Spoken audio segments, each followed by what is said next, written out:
Császtok, ebben a videóban azt mutatom meg nektek, hogy hogyan, illetve honnan tudjátok letölteni a Bandicamhez való cracket, és azt is megmutatom nektek, hogy hogyan tudjátok crackelni.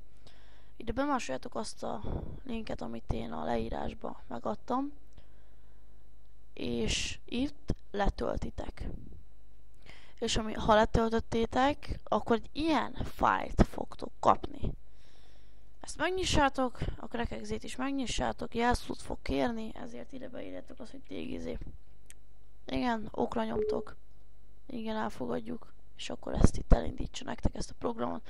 Ezzel az e-mailen ne törődjetek, meg ezzel a névvel se, csak rákattintotok, hogy crack, és ki is írja, hogy a Bandicamet sikeresen crackeltük, utána bezárhattok mindent, megnyissátok a Bandicamet,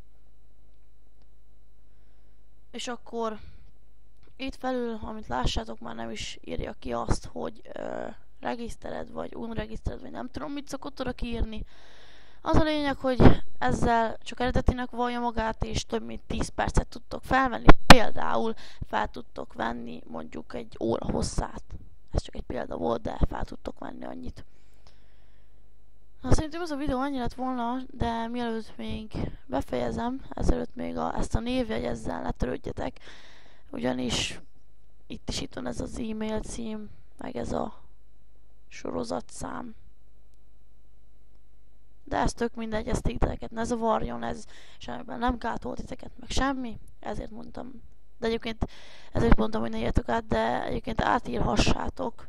Persze, amikor crackelitek, átírhassátok nyugodtan, de szerintem fölösleges. Na, hát ennyi lett volna ez a videó. Sok sikert hozzá, ha tetszett a videó, akkor dobjatok egy lájkot, iratkozzatok fel, köszönöm a figyelmet, sziasztok!